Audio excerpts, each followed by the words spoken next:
दोस्तों बहुत बहुत स्वागत है आपका हिंदी मीडियम के सबसे number one channel Shubham classes पर। दोस्तों अगर आप क्लास 12 के स्टूडेंट हो तो आज केमिस्ट्री के पहले, दूसरे और तीसरे चैप्टर का मैं आपको टॉप 10 जो आपका वन वर्ड क्वेश्चन आते हैं, ठीक है, इसे कह लो एमसीक्यू कह लो या फिर जो मल्टीपल चॉइस क्वेश्चन आते हैं, उनमें से 10 ऐसे क्वेश्चन को सेलेक्ट किया हूं जो पिछले वर्षों बहुत आ चुके हैं और ये सभी क्वेश्चन बहुत ही इंटरेस्टिंग और बहुत ही इंपॉर्टेंट। तो ये जो 10 प्रश्न मैं आज आपको बताऊंगा इनको एकदम ध्यान से देखना। अगर आप ध्यान से पूरा वीडियो देख लिए, एक एक क्वेश्चन का मैं आंसर भी लिखते चलूंगा और जो न्यूमेरिकल रहेंगे उनको भी मैं सॉल्व करते चलूंगा, ठीक है। तो ये 10 क्वेश्चन आपका इस वीडियो में क्लियर हो जाएगा। तो पहला क्वेश्चन है साटकी दोष पाया जाता है, ठीक है। तो साटकी दोष क्या होता है? साटकी दोष उन आयनिक पदार्थों में पाया जाता है जिनमें धनायन तथा ऋणायन, धनायन तथा ऋणायन, ठीक है, ये लगभग समान आकार के होते हैं, ठीक है। साटकी दोष में उन आयनिक पदार्थ में पाया जाता है जिनमें धनायन तथा ऋणायन लगभग समान आकार के होते हैं। अब कौन कौन से हैं? जैसे फॉर एग्जांपल आप लिख लो NaCl, KCl, KBr और CaCl में भी पाया जाता है, ठीक है। तो ये वो एलिमेंट है जिनमें धनायन तथा ऋणायन समान आकार के होते हैं, ठीक है। तो साटकी दोष इसमें से अगर कोई भी ऑप्शन में आपका रहता है NaCl, KCl, KBr, CaCl और एक AgBr भी होता है, आप इसको भी लिख सकते हैं। अगर ये पांचों कोई ऑप्शन में रहता है तो आप तुरंत इस पर क्लिक कर देना क्योंकि साटकी दोष इसमें पाया जाता है, ठीक है। तो साटकी दोष क्लियर हो गया। साटकी दोष उन आयनिक पदार्थों में पाया जाता है जिनमें धनायन तथा ऋणायन लगभग समान आकार के होते हैं। For example NaCl, KCl, KBr, CaCl and AgBr आदि, ठीक है, क्लियर है। बात करते हैं सेकंड क्वेश्चन की। सेकंड क्वेश्चन है क्रिस्टल के घनत्व को कम करने वाला बिंदु दोष कौन सा है? तो क्रिस्टल के घनत्व को कम करने वाला बिंदु दोष साटकी दोष होता है, ठीक है। कौन सा दोष? साटकी दोष। क्योंकि साटकी दोष में क्रिस्टल से धनायन तथा ऋणायन समान संख्या में अनुपस्थित हो जाते हैं, अंततः क्रिस्टल का घनत्व तो कम हो जाता है, इसलिए क्रिस्टल के घनत्व को कम करने वाला बिंदु दोष साटकी दोष होता है, क्लियर है। थर्ड क्वेश्चन आपका है किस प्रकार के ठोस विद्युत चालक आघातवर्धनी और तन्य होते हैं, ठीक है। किस प्रकार के ठोस पूछ रहा है तो इसका आंसर हो जाएगा धात्विक ठोस, ठीक है। धात्विक ठोस, धात्विक ठोस विद्युत चालक आघातवर्धनी और तन्य तीनों होते हैं, क्लियर है। बात करते हैं फोर्थ क्वेश्चन। देखो यहाँ पर मोस्ट इंपॉर्टेंट लिखा हूं, ठीक है, इसलिए इस क्वेश्चन को ध्यान से देखना। क्वेश्चन है अशुद्ध या शुद्ध जल की मोलरता है। ये आपको 2 नंबर में पूछ सकता है, नहीं तो आपको 1 नंबर में पूछ सकता है, ठीक है। तो अशुद्ध या शुद्ध जल की आपको मोलरता निकालनी है, ठीक है। तो यहाँ पर आपको पता है जल, इसका फॉर्मूला जब लगाओगे कि मोलरता आपको निकालना है तो जल का, एक सेकंड, यहाँ से सबसे पहले जब भी कोई न्यूमेरिकल सॉल्व करो या कुछ तो पहले सॉल्यूशन लिख लो, फिर यहाँ पर लिखो जल का आपको क्या निकालना है? मोलरता, ठीक है। तो इसका फॉर्मूला है जल का भार अपॉन जल का अणुभार, ठीक, और इसके अपॉन हो जाएगा जल का आयतन, और जल का आयतन किस में रहेगा? लीटर में, ठीक है, लीटर में। तो इसको लीटर में, अब इसको सब वैल्यू को आप वो कर लो, ठीक है। तो जल का भार आपको सबसे पहले निकालना है, तो जल का भार क्या हो जाएगा? जल का भार का फॉर्मूला क्या होता है? जल का भार इक्वल टू घनत्व, ये सब तो आप 10th में पढ़े हो, घनत्व इंटू आयतन, ठीक है, और ये किस में होगा? मिलीलीटर में, क्लियर है।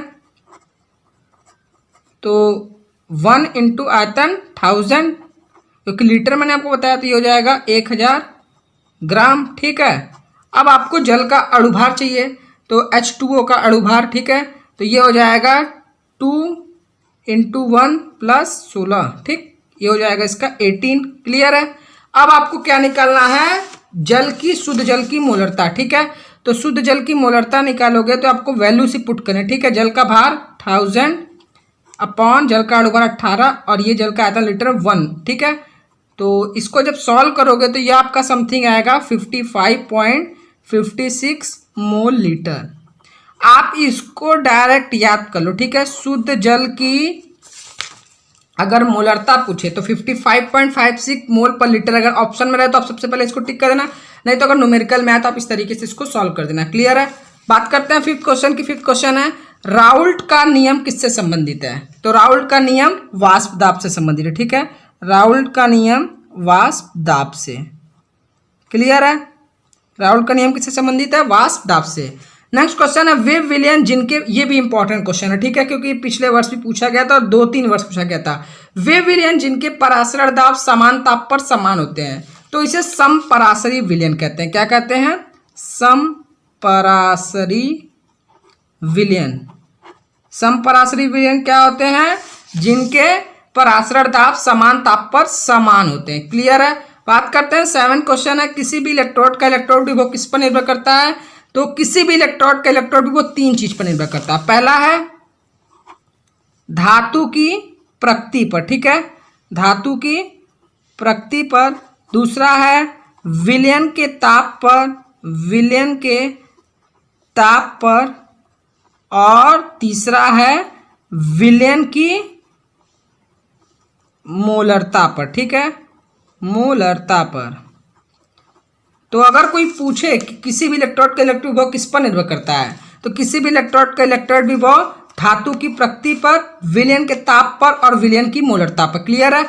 ये 3 अगर 1 नंबर में 2 नंबर में पूछता है, मतलब इस तरीके डेफिनेशन लिखना है, तो ये 3 लिख दो कि अगर इसमें से एमसीक्यू पूछता है, इसमें तीनों में से कोई ऑप्शन रहता है तो आप एक ऑप्शन इस पर से टिक कर देना। क्लियर है?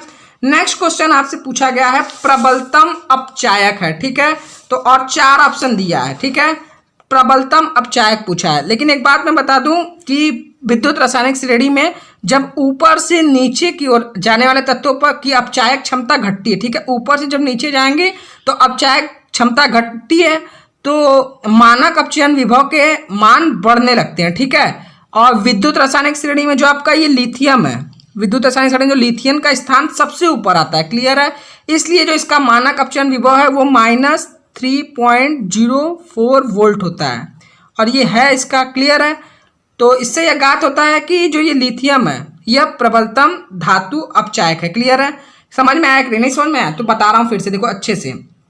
प्रबलतम अपचायक है, इसमें पूछा है लिथियम, सोडियम, पोटेशियम और CS, 4 ऑप्शन इसमें दिया, इसमें पूछा प्रबलतम अपचायक है।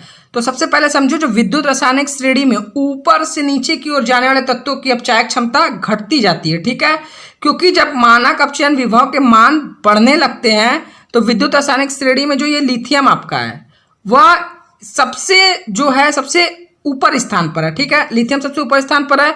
तो इसका जो मानक अपचयन विभव है वो -3.04 वोल्ट है। इससे यह ज्ञात होता है कि लिथियम का जो धातु प्रबलतम अपचायक है, लिथियम धातु प्रबलतम अपचायक है। क्लियर है? बात करते हैं 9वां क्वेश्चन है। 9वां क्वेश्चन है धातु जो सरलता से ऑक्सीकृत हो जाती है। इसमें अभी 4 ऑप्शन दिया है, तो धातु जो सरलता से ऑक्सीकृत हो जाती है, ठीक है।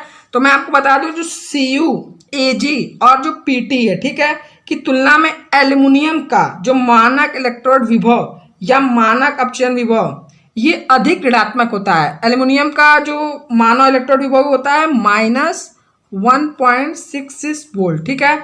तो यह Cu, Ag और Pt की अपेक्षा बहुत सरल से ऑक्सीकृत हो जाता है, ठीक है। तो धातु जो सरलता से ऑक्सीकृत होता है एल्युमिनियम। क्लियर है? इन चारों ऑप्शन में। बात करते हैं 10वां क्वेश्चन।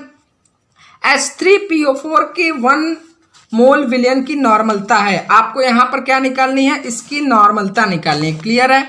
तो H3PO4 यह एक त्रिभाषमिक अम्ल है। इसका मतलब इसकी जो क्षारकता है वह 3 है, ठीक है, इसकी क्षारकता है 3। अब ये क्षारकता मैंने क्यों आपको बताया? क्योंकि इसमें आपको निकालना क्या है? इसमें आपको निकालना है H3PO के 1 मोल विलयन की नॉर्मलता, ठीक है। तो नॉर्मलता की फॉर्मूला क्या होती है?